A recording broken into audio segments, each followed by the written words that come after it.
आपको जो किताब मिला ना, वो किताब भी आपसे कुछ कहना चाह रही है। ठीक है, उसको गौर से सुनिए अच्छे से। किताब आपसे कहना चाह रही है कि प्यारे दोस्तों, मैं आपका दोस्त हूं।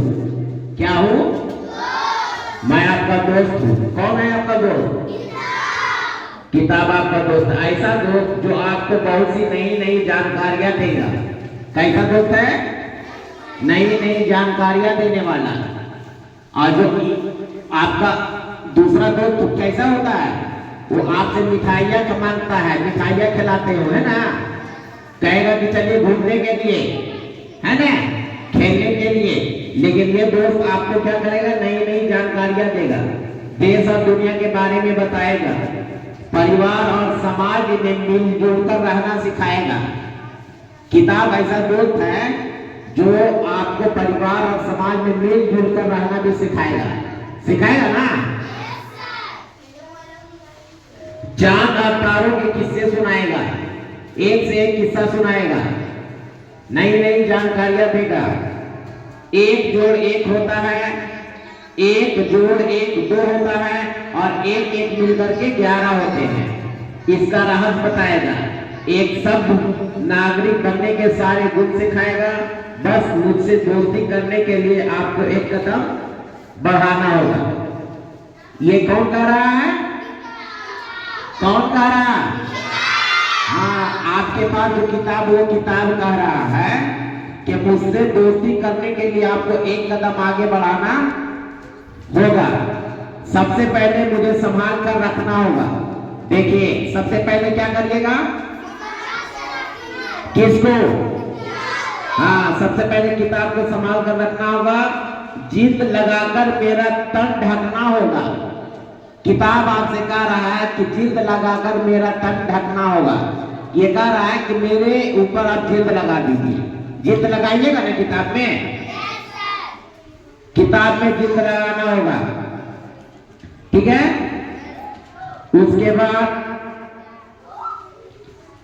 जिद पारदर्शी हो ताकि मेरे आवरण से हमेशा आप रूबरू होते रहे।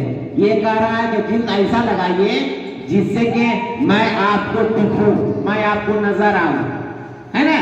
मतलब ऐसा जिद लगाइएगा कि आप ऊपर से देख लीजिएगा कि ये कौन सी किताब है ना, ये कैसा मेरा दोस्त है।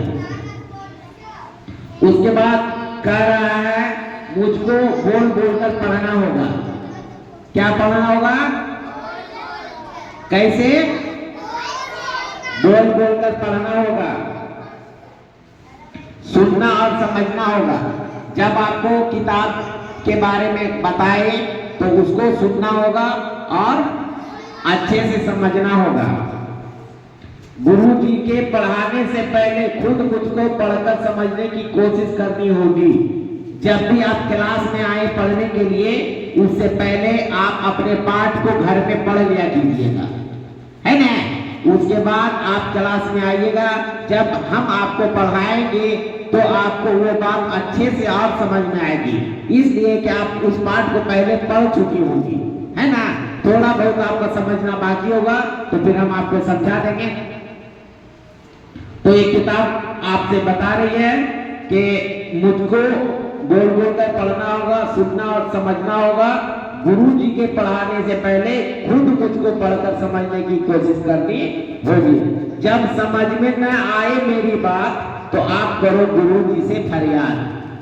जब आपको समझ में नहीं आए मेरी बात, जब आप किताब पढ़े और आपको समझ में नहीं आए तो आपको फिर शिक्षक के पास उस चैप्टर को लेकर के आना होगा और उस कठिन शब्द को शिक्षक के सामने रखेगा और बताइएगा कि हमसे ये समझ में नहीं आ रहा है। शिक्षक आपको विस्तार से अच्छे से समझा देंगे। पेंसिल का करें उपयोग। किताब में आप क्या करिएगा? पेंसिल का उपयोग करिएगा। कभी भी किताब में कलम से लिखने की कोशिश नहीं कीजिएगा, ताकि अगर मान लिया आपने गलत उसमें लिख दिए हैं तो उसको मिटा करके दोबारा उसमें अच्छे से लिख सके, है ना? सही सबको लिख सके। मेरे अंदर ही हर बात जो आपको लगे अच्छे उसे रेखांकित कर बार बार पढ़ें। अगर कोई बात आपको उसमें अच्छा लगेगा तो उसमें आप पेंसिल से हल्का सा निशान दे दीजिएगा और उसको बार बार आपको पढ़ना है ना, बार बार उसको समझने की कोशिश कीजिएगा। पढ़ने के साथ लिखना भी होगा। देखिए, जब किताब आप पढ़िएगा उसके साथ आपको लिखना भी होगा बढ़िया से, है ना। लिखने की कोशिश कीजिएगा, अच्छे से राइटिंग बनाइएगा। मेरे अंदर लिखी बात को समझकर अपने शब्दों में कॉपी पर लिखिए। आप किताब पढ़िएगा, उसके बाद उसको समझिएगा और वो जो भी आपको उसके मन में, आपके मन में जो उस चैप्टर से आपने अपने मन में जो बात लिया है, समझा है, उसको अपने कॉपी में लिखना है अपने शब्दों में। जब हो जाए सत्र समाप्त, जब आपका ये क्लास समाप्त हो जाएगा तो विद्यालय के पुस्तकालय में मुझे रख आओ सुरक्षित।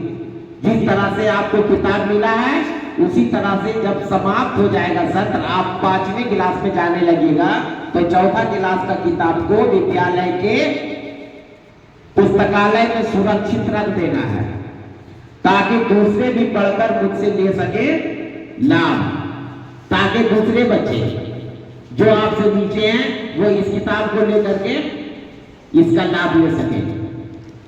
चलिए, जितना बात आपको बताया गया समझ में आया? आप इस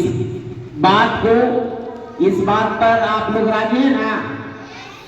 किताब को संभाल के रखना होगा, फाड़िएगा ना? बढ़िया से पढ़िएगा, घर में पढ़ जाइएगा, ठीक है? चलिए, धन्यवाद।